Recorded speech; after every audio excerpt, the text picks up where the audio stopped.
goblok banget mau beli PLN doang token. Dia tuh siapa? Itu orang kontrakan di rumah. Oh, yang ngontrak dia itu. Banget. Kenapa dia? Lampunya mati, katanya ngisi token kagak bisa. Ngelepon PLN susah banget. Nah ngerepotin mak gue. Ya elah, kan repotnya ke gue juga ya. Nah, Abu, suami lu yang disuruh bu, bukan anak gue. Nasib ibu kontrakan nih.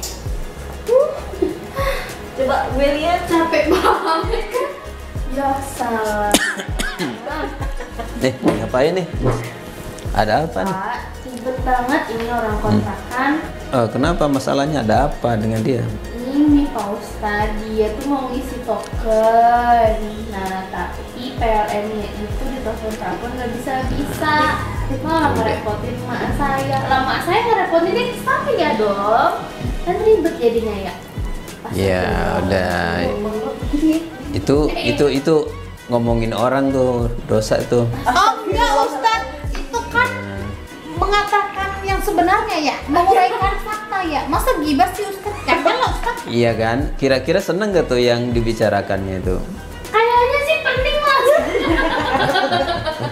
Nah itu. Kan orangnya nggak tahu Ustadz. Nah, ya itulah yang namanya gibah. Jadi gibah itu Gibah itu adalah membicarakan keburukan orang lain. Dia tidak tahu dibicarakan oleh kita. Oh kalau ngomong di depannya boleh Ustadz? Ah boleh kalau dibicarakannya itu justru kalau di belakang itu kenapa? Karena itu kehormatan orang lain harus dijaga. Oh gitu. Tapi kan kita kesel. Ya coba dengarkan firman Allah nih kan. A'udzubillahi minasyaitonirrajim. Ya ayyuhalladzina amanu jtanibu katsiran minadh-dhonni inna ba'dadh-dhonni itsmun wa la tajassasu wa la yaghtab ba'dukum ba'dha. Ya kan? Artinya? Artikan sendiri. Aduh. Kayaknya nggak usah ngada-ngada deh. Wahai orang beriman, jauhilah kebanyakan berburuk sangka. Satu, berburuk sangka dilarang ya. Berburuk sangka itu adalah dosa. Contohnya Ustadz kayak apa? Misalkan Bu Inayah, wah kayaknya Bu Inayah nih nggak sholat subuh deh tadi kesiangan. Oh so tahu. Nah itulah dia, So tahu, itu Ustadz. buruk sangka namanya. Satu buruk sangka. Wala tajassasu, tidak boleh cari-cari kesalahan orang. Ya. Biasanya Yang boleh itu tahassasu. Tahassasu itu mencari informasi yang baik boleh. Tapi mencari-cari keburukan orang nggak boleh. Wala yaghtab ba'dukum ba'dha, tidak boleh menggibah saudaranya satu dengan yang lainnya. Makanya di Al-Qur'an dikatakan ayuhibbu ahadukum ayakula lahma akhihi maitan fakaritum. Apakah kamu suka memakan daging bangkai saudaramu? Suka enggak? enggak lah Ustaz, bangkai ayamnya. Fakaritumu. Ya kan? Fakaritumu. Maka pasti kamu tidak suka. Jadi diibaratkan orang yang menggibah itu adalah memakan daging saudaranya yang sudah mati. Kenapa? Karena yang digibah itu nggak bisa membela diri. Bisa jadi itu tetangganya itu siapa tadi dia ngomong itu? Yati. Nah, Bu Yati itu dia bisa membela diri, mungkin bisa benar argumentasi dia kan. Dia seperti orang yang mati karena dia tidak bisa membela diri karena kita bicarakan di belakang dia gitu kan. Dan selanjutnya juga bahwasanya kehormatan saudara muslim itu harus dijaga. Ya, ketika kita mengungkapkan aib-aibnya itu diharamkan. Ulama sepakat. Walaupun ada ghibah yang dibolehkan. Ada. Emang boleh? Boleh. Katanya dosa. Boleh, ada yang dibolehkan. Apa tuh? Contohnya misalkan Bu Halimah dizalimi oleh suaminya. Contoh ya. Astagfirullah. Contoh. Ya. Jangan saya Ustadz, jangan saya.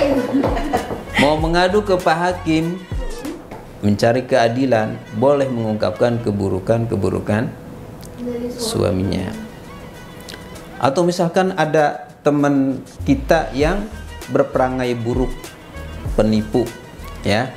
Kemudian ada teman kita yang gabung sama mau dekat sama dia gitu kan. Kita bilang, hati-hati dia itu penipu. Itu kan mengungkapkan keburukannya ya. Itu boleh kan? Karena supaya dia tidak terjerumus kepada keburukan itu. Tapi kalau yang dibilangin salah gimana Ustaz? Jangan sampai salah, berarti memfitnah nanti jatuhnya kan? Lah, berarti nggak boleh dong? Iya. Sama aja. Ya nggak boleh.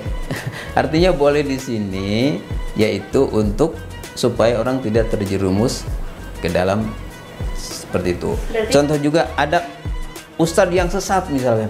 Wah, Boleh, jangan ikut ustadz itu ustadz sesat kalau jelas kesesatannya sudah nampak gitu kan. berarti harus disertai bukti-bukti ya Ustaz? Harus ada bukti betul Bu Inai.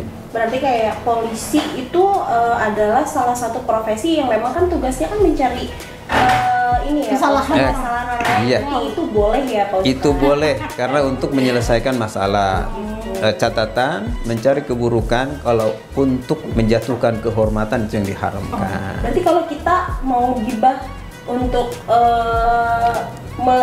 apa namanya untuk hal-hal yang positif boleh ya Pak Ustadz? Contohnya apa gibah yang positif?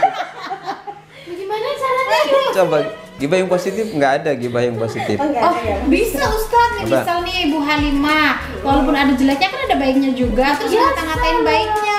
Bu Halimah tuh orangnya baik, orangnya ceria, boleh nggak Ustaz? Ya boleh. Kalau yang dilarang itu membicarakan keburukannya, karena dengan begitu menjatuhkan kehormatannya. Kayaknya aku nggak ada buruk-buruknya deh. Tapi Ustaz, kalau udah nih, kan kita Iya. udah sering gibahin orang nih, terus caranya biar dosanya dihapuskan gimana sih? Iya, satu gibah ini kan dosa besar ya. Artinya akademi. Itu harus minta maaf kepada orang yang digibahi tadi. Ya, berani nggak? Berat kan? Aku sama Bu Yati. Ya. Aku minta maaf kalau dia udah bisa. Atau setelah kita ngomongin dia, jangan lupa mendoakan kebaikan dia. Oh. Teman-teman kita tutup gibah ini untuk Dengan mendoakan. bacaan Bukan. Karena kita sudah membicarakan keburukan dia, ya Allah ampunilah dosa dia, ya Allah. Dan tapi harus disertai tobat dari kita. Jadi penyesalan, gitu kan? Terus besok kalau ngulangin lagi gimana Ustaz? Ya, kalau ngulangi lagi, kalau seseorang gibah nanti kebaikannya itu sedang dipindahkan ke orang yang kita gibahi. Jadi kita sedang transfer kebaikan. Kalau kita menggibah saudara kita, ya. Nah, Bu Halimah ngomongin Bu Yati nih. Oh, kebaikan Bu Halimah itu pindah ke sana ke Bu Yati semua tuh. Nah, Boleh diambil lagi nggak Ustaz? oh nggak bisa. Kita ya seperti yang kita ceritakan tadi bahwa ghibah itu menurut Imam Nawawi diharamkan oleh Allah Subhanahu wa taala, dan banyak ulama mengkategorikannya bahwa ghibah ini adalah dosa yang besar karena harus ada tobat secara khusus. Nanti amal-amal kita habis ditransfer kepada yang digibahi. Yang digibahi itu sebetulnya beruntung, dia dapat transferan pahala, ya.